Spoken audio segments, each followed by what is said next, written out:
Hello everyone, and welcome back to my channel. I hope all of you are doing well today. So I have my camera and I have my microphone here, so hopefully you'll be able to hear my voice a little bit better.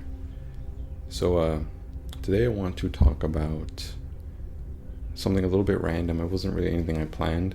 This is just off the top of my head. Today I want to talk about trauma and how it can absolutely block psychic ability. And I'm going to use my story as an example. So, when I was growing up, right, I was raised by my stepfather, and he was incredibly abusive to me. Now, he was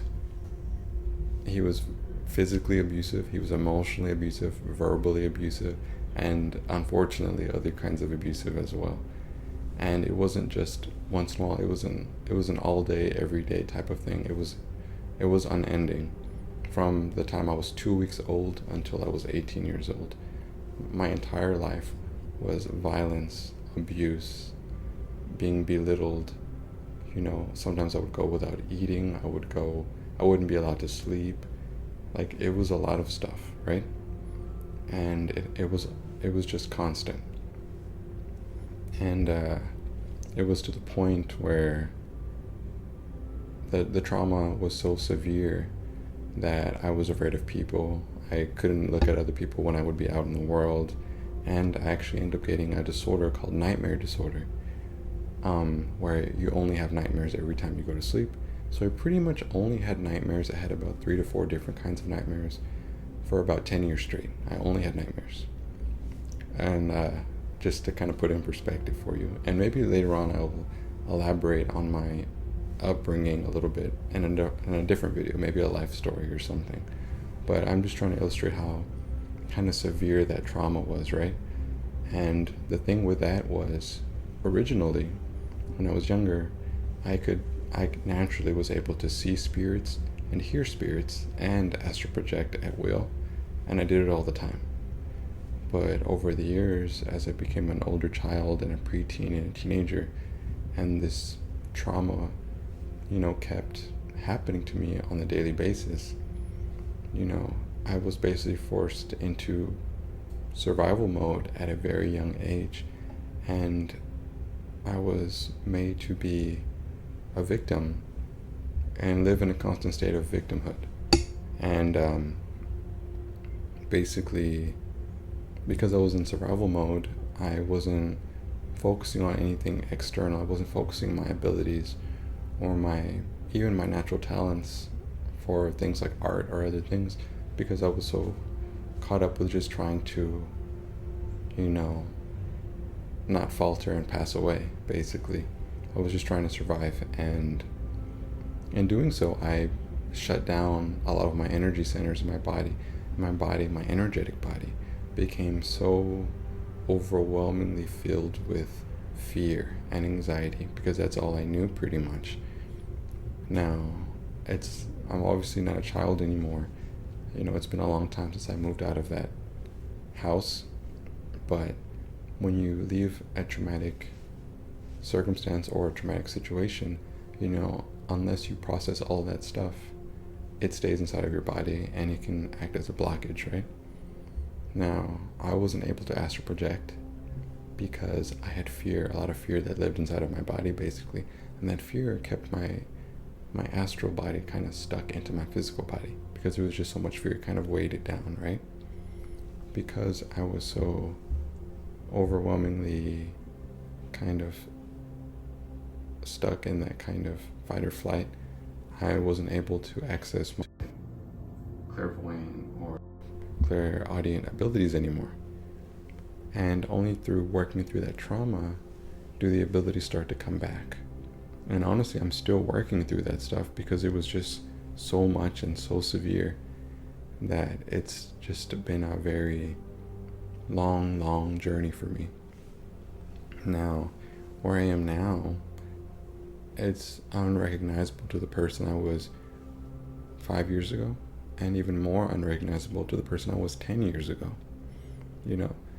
It's not even that I wouldn't get in front of the camera. I'd be afraid to even look out the window. I'd be afraid to even go outside, And now, obviously, I'm a bit more comfortable. I can sometimes still feel a little bit awkward, a little bit unsure of myself, but it's because it's just something I've been needing to get used to, I guess you could say.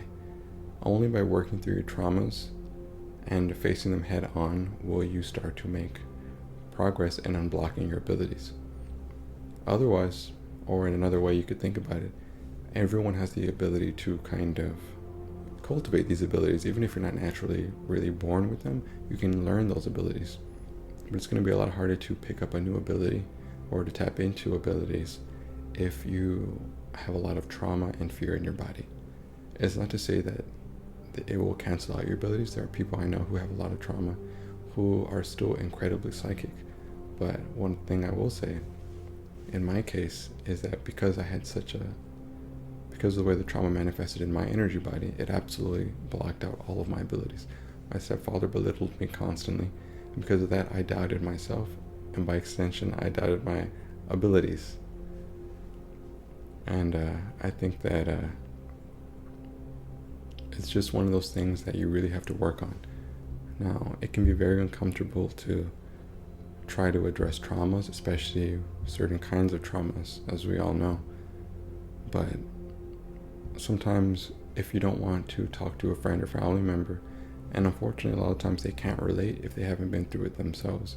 People do have empathy and sympathy, but it's not the same as somebody who's lived through the same thing. Some of those experiences can make us feel very ashamed, embarrassed, or make us feel weak when we think back to those moments, and we don't want to look at that. And that's perfectly understandable. I've gone to therapy before. It was okay, but most of my work I've done has been on my own, alone. Now, the biggest help for me was journaling personally. And I think that writing those angry letters that you write but you don't deliver, that kind of angry letter, I write stuff like that in my journals. And every time you do that, you do kind of release a little bit of that kind of built up energy that you hold within yourself. And over time, you lower the levels to something that's more manageable, more tolerable. And I think that we all have it within us to really overcome anything that's ever happened to us. Because everything, as we get older, we are no longer living in those situations, but we can still feel like a victim to those situations if we don't do anything to kind of alleviate the trauma within ourselves that is kind of stored inside of our energetic and emotional bodies, right? So if you are someone who's interested in magic and spirituality, psychic abilities, clairvoyant abilities, and you're really struggling, but you also have a lot of trauma and things like that you haven't really worked through, kind of ignore, put on the back burner, haven't really processed, and you start working through that stuff, I think you're going to have a major breakthrough, absolutely. I think that, there's certain work some of us have to do when we've gone through certain kinds of things, and not everyone has to do that work, and it may seem unfair, but if you do the work and when you come out on the other side of it, you're going to be much more stronger, much more resilient, much more understanding, and much more standing in your power than the average person, because you went through those things that would normally break someone down and you overcame them. And maybe you haven't even started anything towards trying to work through it, and it's not something you do all at once. It's not something you do overnight. It's not something that you can do in a year sometimes. I'm in my 30s, and I'm still working through some of these things that happened.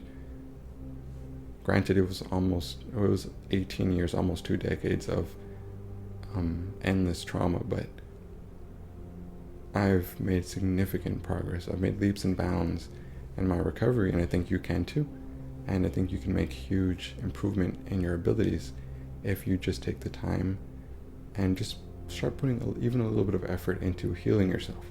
Because if you do that, I think you will really be able to see marked improvement in your clairaudience, clairvoyance, claircognizance, and any other abilities that come naturally to you, or any other abilities you're trying to cultivate, right? So I'm going to stop right there, but thank you so much for watching. Thank you so much for listening. And I will see all of you in the next one. Take care.